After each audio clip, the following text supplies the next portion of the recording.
Oleh karena itu saudara-saudara, bagi kami para habaib, maulid bukan hari raya, tapi bagi kami maulid lebih mulia dan lebih agung daripada hari raya. Di tempat saya bapak-bapak di Sulawesi itu, kami santri-santrinya guru tua. Guru tua itu Al-Imam Al-Habib Idrus bin Salim Al-Jufri. Kami itu ketika datang bulan maulid, semua rumah kami cat baru. Datang bulan maulid, semua rumah kami cat baru, kampung kami hias, jalan kami baguskan. Hanya di bulan maulid, tidak di bulan yang lain. Hari raya, rumah kami tidak kami cat baru. 17 Agustus, rumah kami tidak kami cat baru. Maulid, rumah kami cat baru. Kenapa? Karena bagi kami maulid adalah hari yang paling mulia di muka buminya Allah Subhanahu wa taala. Kenapa bisa seperti itu? Dalam kitab Tuhfa, dalam kitab Hawashi Syarwani ala Tuhfal Muhtaj. Hawashi Syarwani itu kitabnya Al-Imam Syarwani. Tuhfal Muhtaj itu kitabnya Al-Imam Ibnu Hajar Al-Haytami, yang dimana Tuhfal Muhtaj adalah syarah daripada kitab Minhajut Talibin Al-Imam Nawawi. Jadi kalau ente orang belajar fikih, ada namanya matan, ada namanya syarah, ada namanya hawashi. Matan itu isi, syarah itu penjelasan daripada matan, hawashi penjelasan lebih rinci daripada syarah. Jadi matan diberi syarah, syarah diberi hawashi. Matannya itu Minhajut Talibin Imam Nawawi, disyarahkan oleh Imam Ibnu Hajar Al-Haytami, yaitu Tuhfal Muhtaj, syarah Minhaj. Tuhfal Muhtaj kemudian dijelaskan lagi oleh Al-Imam Syarwani yang diberi nama Hawashi Syarwani. Dalam kitab Hawashi Syarwani dijelaskan bahwasanya inna afdhalal layali, sesungguhnya paling mulianya malam itu, paling utamanya malam itu, yaitu malam kelahiran baginda Nabi besar Muhammad. Setelah malam kelahiran Nabi baru malam Lailatul Qadar. Setelah malam Lailatul Qadar baru malam Isra. Setelah malam Isra setelah malam Lailatul Qadar malam Jumat. Setelah malam Jumat baru malam Isra. Kenapa malam kelahiran Nabi menjadi malam yang paling mulia? Kenapa malam kelahiran Nabi menjadi malam yang paling agung? As-Sayyid Al-Habib Muhammad bin Alwi Al-Maliki, beliau mengutip perkataan daripada Al-Imam Haramain Sayyid Amin Qutbi. Beliau berkata, Sayyid Amin Qutbi berkata, ya Lailatul Itsnin, madza safahat, wahai malam Senin, apa yang telah menyapamu? Wahai malam Senin, apa yang telah menyapamu? Kau begitu mulia, kau begitu agung, engkau begitu wangi, wahai malam Senin. Berawal hari-hari yang mulia dalam Islam, semua berawal darimu. Adanya Idul Fitri, adanya Idul Adha, adanya Ramadan, adanya Rajab, adanya Fathul Makkah, adanya kemenangan perang Badar, adanya Lailatul Qadar, adanya hari Jumat, adanya malam Jumat, adanya 10 Muharram, semua berawal darimu wahai malam Senin. Kenapa? Karena pada malam Senin itu lahir baginda Nabi besar Muhammad sallallahu alaihi wasallam, sehingga malam kelahiran Nabi menjadi malam yang paling mulia di muka bumi. Kenapa? Karena kalau tidak ada kelahiran Nabi, tidak akan ada Idul Fitri, tidak akan ada Idul Adha, tidak akan ada iman, tidak akan ada Islam. Makanya sampai begitu Allah memuliakan kelahiran Nabi Muhammad, karena begitu Allah ini memuliakan kelahiran Nabi, sampai orang yang meninggal dalam keadaan kafir, akan tetapi karena dia gembira dengan kelahiran Nabi, Allah ringankan azabnya dalam neraka. Dalam kitab Tafsir Bidayah wan Nihayah, Al-Imam Ibnu Katsir, beliau meriwayatkan bahwasanya Sayyidina Abbas bin Abdul Muthalib pernah bermimpi berjumpa dengan Abu Lahab. Dalam mimpinya Sayyidina Abbas bin Abdul Muthalib bermimpi Abu Lahab sedang disiksa dalam neraka. Akan tetapi setiap hari Senin, azab dan siksanya Abu Lahab dihentikan dan Allah gantikan dengan rahmat. Dari jari-jari Abu Lahab itu bisa keluar air sehingga dia bisa minum dari air tersebut. Maka Sayyidina Abbas pun bertanya, wahai Abu Lahab, kenapa setiap hari Senin Allah angkat azab dan siksamu? Dari jari-jarimu bisa keluar air, kenapa hanya di hari Senin, tidak di hari-hari yang lain? Apa kata Abu Lahab? Iya, karena dulu ketika Muhammad lahir, aku bergembira dengan lahirnya Muhammad. Aku memiliki budak yang bernama Suwaibah. Suwaibah datang kepadaku memberi kabar tentang lahirnya Muhammad. Aku gembira sehingga aku bebaskan Suwaibah. aku bebaskan dia dari budak. Nah, karena aku membebaskan Suwaibah karena kegembiraanku dengan lahirnya Muhammad, karena aku gembira sesaat dengan lahirnya Muhammad, maka dari itu setiap hari Senin Allah angkat azab dan siksaku.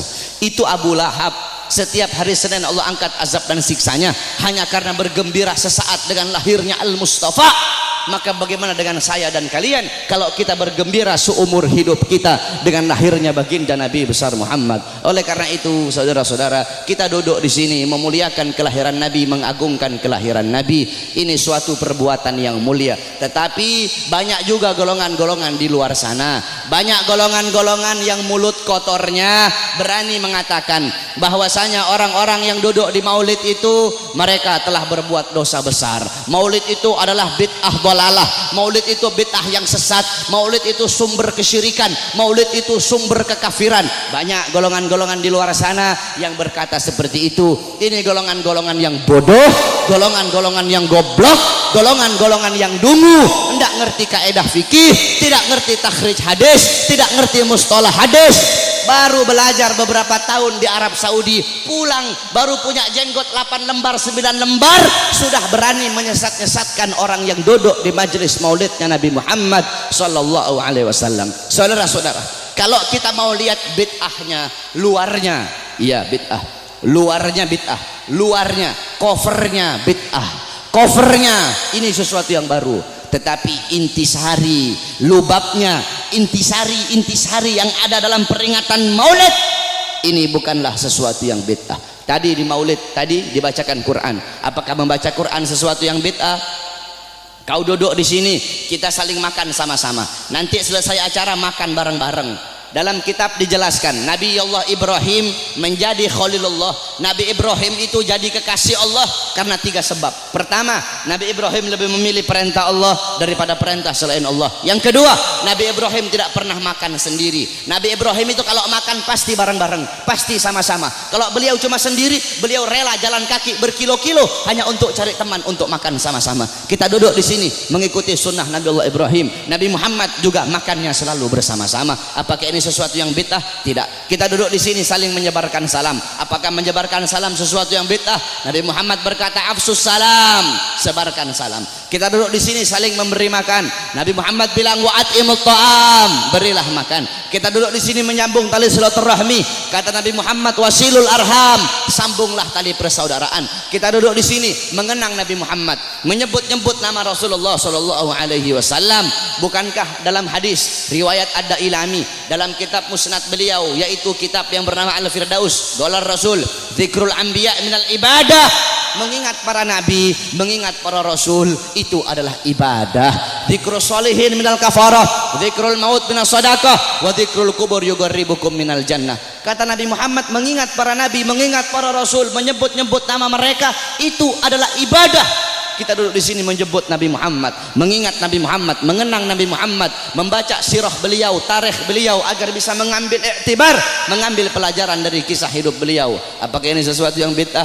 Tidak. Kita duduk di sini bersolawat kepada Nabi Muhammad. Bukankah Allah berkata innallaha wa malaikatahu yusholluna 'alan nabi ya ayyuhalladzina amanu shollu 'alaihi wa sallimu taslima. Apakah salawat sesuatu yang bid'ah? Tidak. Kita duduk di sini menuntut ilmu. Saya dan kalian duduk di sini untuk menuntut ilmunya Allah. Menuntut ilmu fardhatun. Menuntut ilmu hukumnya sangat-sangat wajib. Dalam kaedah dijelaskan amrun bi syai' amrun bi wasailihi. Perintah terhadap sesuatu, maka perintah juga terhadap sarana atau prasyarat bagi orang-orang untuk melakukan sesuatu yang diperintahkan tersebut. Kalau seumpama naik ke atas ini wajib, maka yang mendorong kita untuk naik ke atas itu pun hukumnya wajib. Naik ke atas hukumnya wajib. Yang dorong ente naik ke atas apa? Tangga, maka tangga juga hukumnya wajib. Kalau ente naik ke atas hukumnya sunnah, maka tangga juga hukumnya jadi sunnah. Saudara-saudara, beli baju, membeli baju hukumnya apa? Mubah. Beli baju hukumnya mubah. Menutup aurat hukumnya wajib. Menutup aurat hukumnya wajib. Kamu sedang keluar dari rumah, tiba-tiba bajumu lepas, bajumu sobek atau bajumu lepas, kelihatan kamu punya aurat, kelihatan kamu punya aurat. Membeli baju hukumnya mubah, tapi ketika itu berubah menjadi wajib. Kenapa? Karena baju salah satunya yang menjadi syarat bagimu untuk bisa tutup kau punya aurat, sedangkan nutup aurat hukumnya wajib.